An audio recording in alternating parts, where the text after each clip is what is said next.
Hey everybody, welcome back to my YouTube channel. My name is Stephanie. Welcome if this is your first visit here. I hope you enjoy this week's video. We will be doing an energetic forecast for the week of April 11th through the 17th, 2021. But as I always say in the beginning of these videos, if you happen to stumble across this video outside of that time frame and the guidance makes sense to you or resonates with you or feels meaningful for you, then by all means take it for the time period you're in. So we do have a new moon coming on today, the day this video is released, on April 11th. So it's a Sunday, which is kind of a great way to start a week. We have that energy of creation. Historically, new moons bring the energy of manifestation and of creation. So what do we want to focus on? A lot of us have been creating new ideas or new projects or wanting to birth new things into the world. So, what do we really need to focus on to continue taking steps forward this week? We will see what the cards say.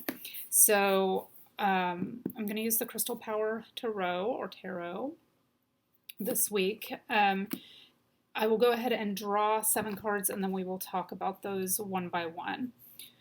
So this is kind of an alternative tarot deck in that it follows the structure of regular or traditional tarot, but they each have their own meanings and a crystal that you can work with for each of them as well. So we'll talk about those crystals a little bit too.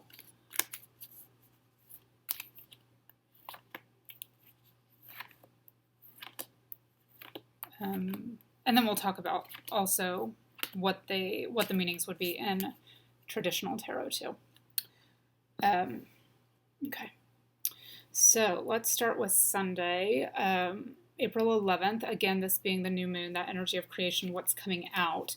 And the energy that comes out for, this big energy of the new moon, this big energy of creation is the Hermit card, which in traditional tarot would be going within for clarity, kind of a vision quest energy, looking for that spiritual illumination, but going within for it, going into hermit mode. But it comes out reversed. So that's saying maybe we're in a little bit of a self-imposed isolation, or we're feeling isolated. And who hasn't been given the pandemic? Who hasn't felt like their life has been maybe upended a little bit? Maybe they've had to come up with new plans, new ways of doing things, new ways of being. And that has led a lot of people to a feeling of general stuckness. So that is the biggest question. I think I might have mentioned this last week. In private readings, that is the biggest question that has come up recently is, I feel stuck. Help. So this is that energy of stuckness, but it's coming out reversed. So, the Hermit is not going within for illumination. The Hermit is just feeling stuck. So we want to Hermit energy is fine. It's very productive when it's righted. So what we want to do is work on getting out of that stuck feeling and back into the energy of going within and listening to our intuition in order to receive productive guidance to move forward. So that's what we want to focus on.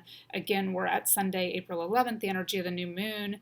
In this deck, this is associated with turquoise, which is a very watery, flowing energy, which is the energy of creation. So getting back into that, it can be a quiet day. It can be a quiet week. It doesn't have to be, feeling like you're doing all this movement forward or that you're trying really hard.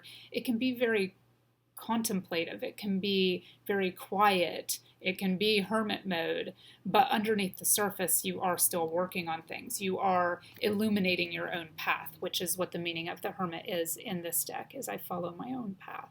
So that's your energy for Sunday. And if you look, I just noticed the kind of snake symbolism there, which is that kind of Kundalini energy, that energy of creation. So this is absolutely the perfect card. Even though it's the Hermit card, it's absolutely the perfect card for this new moon energy and this beginning of the week, this Sunday energy, because it's saying that energy is rising. It's still building. It is working on illuminating your path.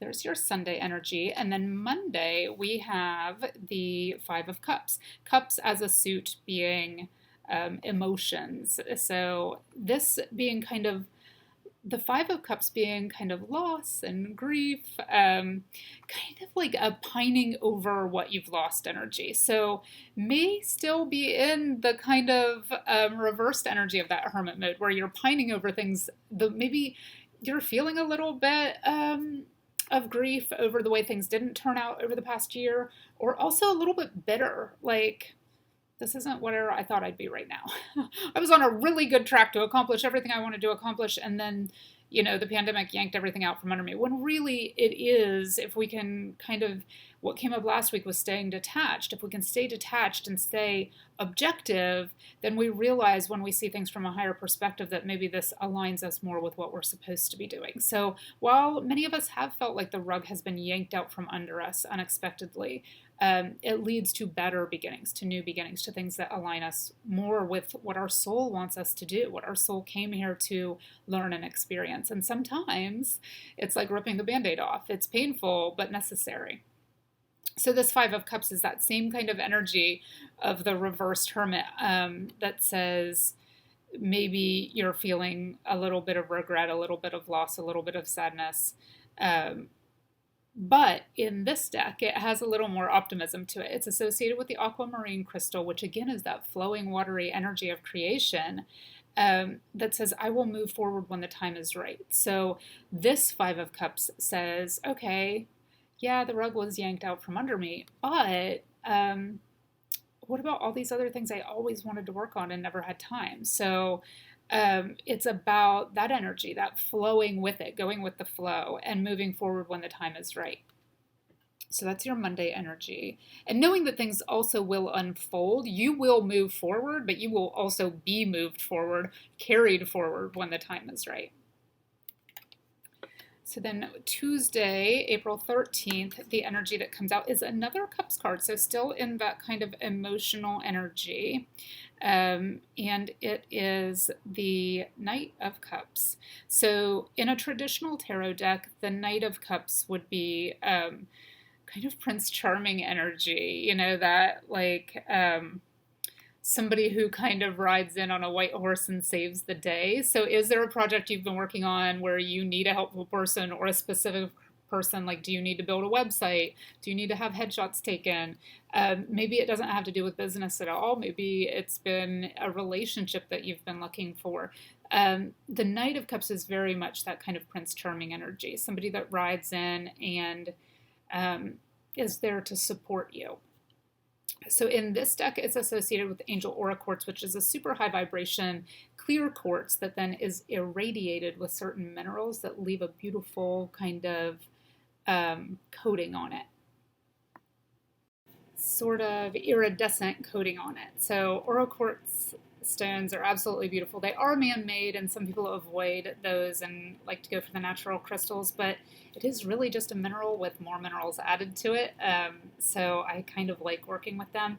And Angel Aura Quartz can help connect you with that higher guidance, that higher vibrational energy. So in this deck, the Knight of Cups says, I know that the right person waits until I'm ready. So if this is meaningful as far as romantic relationship for you, or friendship or anything like that, any sort of interpersonal relationships, this says that the person will wait until you're ready to go a little further with the relationship or until you have more time to devote to the friendship.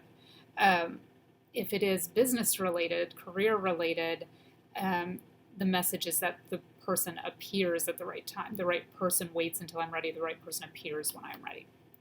So that's that helpful people coming in that we always talk about.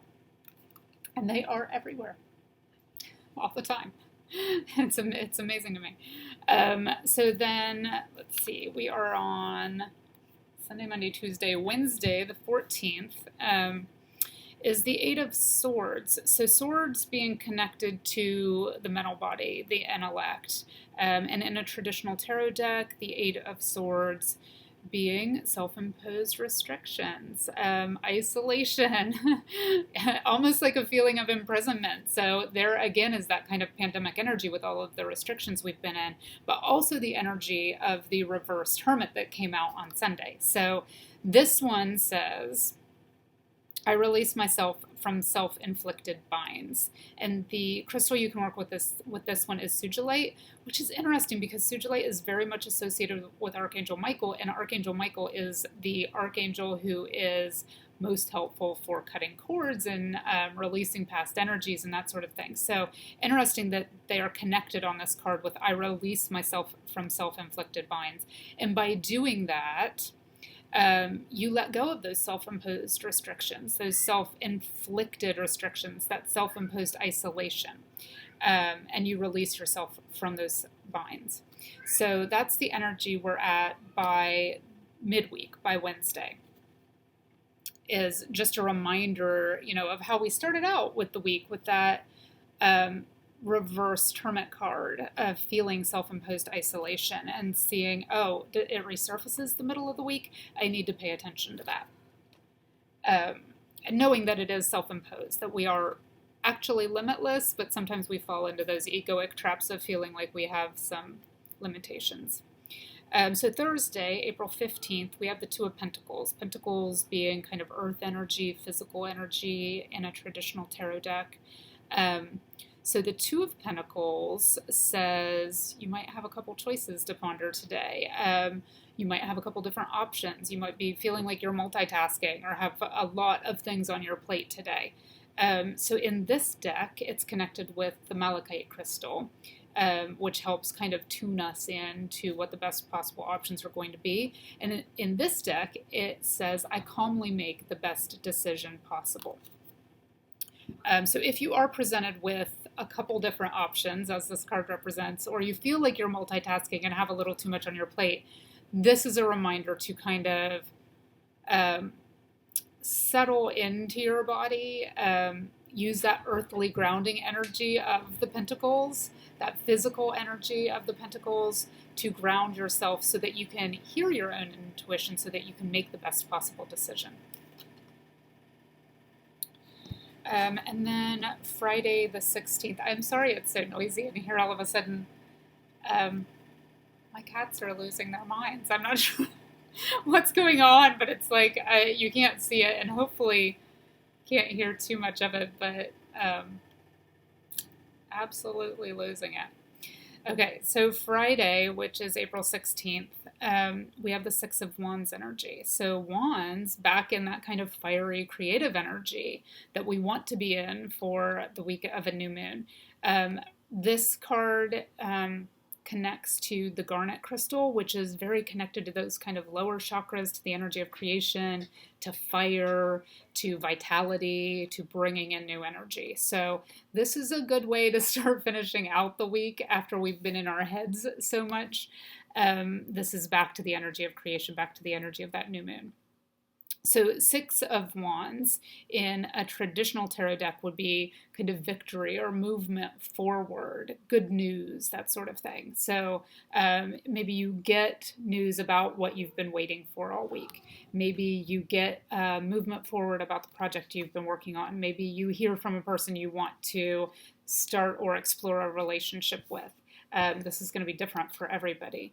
But in this deck, the Six of Wands says, I am proud of what I achieve and I accept my rewards. So all about having really mindfully worked on this all week, and then recognizing when it comes in and claiming it, and not saying, oh, I don't know, being in touch and in tune with your intuition enough that you say, oh yeah, that is mine. That helpful person is mine. That bit of information that can help me is mine. This creation that I put out is mine, and I'm proud of it. So this is about being proud of that, accepting the help that is there for you, and if you're finishing something up, accepting the rewards and the accolades for it. So that's your Friday energy, is the Six of Wands energy, which again, in a traditional deck is good news coming in. Oops. Okay, and then Saturday, back around to the end of the week. Two cards jumped out for this one, and I did take both of them. I haven't looked at them yet. So this is Saturday, April 17th. The first one that I see is the Knight of Pentacles. Pentacles, again, earth energy, physical energy, but also represents coins. So in this, and money usually. So in this deck, the Knight of Pentacles is represented by Pyrite, which is fool's gold, which is also a stone that represents money. So if what you've been working on has something to do with building a business or money coming in, anything you've been working on that involves like contracts or money, this is kind of a favorable sign, especially on the heels of this card. So the Knight of Pentacles in a traditional deck is the Knight is kind of a reliable person, somebody who does what they say, somebody who has patience and takes the necessary steps and puts in the hard work, but is always there. So there's another indication toward that helpful people. When I say helpful people, it can be information too. It could be that some information comes into your consciousness that is helpful to you. In this deck, the Knight of Pentacles says, I deserve financial security. And if you see, that kind of coin representation is tied very much to the heart. So when we do what we're passionate about, or when we are tied to our soul's purpose, or how we want to manifest that in this lifetime, the lessons and experiences we want to have according to that, it brings us financial security. We are aligned with what we're supposed to be doing, what we're supposed to be experiencing. And that always brings support from that higher power, the universe, whatever you want to call it. When we are in alignment, we are automatically supported. And this is shown really clearly in this card with that lining up with the heart chakra. So I deserve financial security. And then the second card that comes out for Saturday, for rounding up this week of the new moon, is the Death card. Dun, dun, dun, which is not a bad card. The Death card is the 13 card in a traditional tarot deck. And the Death card represents big changes, new beginnings, time to move on, rebirth, transformation, that kind of butterfly energy of transformation, of new beginnings. So I love the artwork on this card. It is associated with the Phantom Quartz, which is always that kind of like iceberg energy we talked about last week, if you tuned into last week's video about things beneath the surface. So Phantom Quartz has these kind of phantom-like inclusions in it where you can't really see under the surface unless you turn it a specific way or look at it in a certain light. So this saying, maybe everything hasn't been shown to us yet. We still might not be able to see the end of the path as far as the project or the relationship or whatever it is we're wanting to draw into our life, but it is there. And this Death card says, I let go and embrace new beginnings. So this, again, about letting go of preconceived ideas, the way we've done things in the past, and saying, I'm open to however things need to be done now. Maybe it's never been done before. That's okay. I can do this. So this has that butterfly symbolism, the Phantom Quartz symbolism, and then the growth, the tree symbolism, along with an egg, which is also fertility, creation, new beginnings. I'm going to just kind of set this here for a second so you can see all of that in there. It's about the old falling away and the new being birthed into reality, into creation, and then being transformed. So that is a fantastic way to end this week that starts with a new moon. I let go and embrace new beginnings. So I hope you all enjoyed this week's reading. Always leave comments. Let me know what you're working on, how it's going, and I will see you all next week.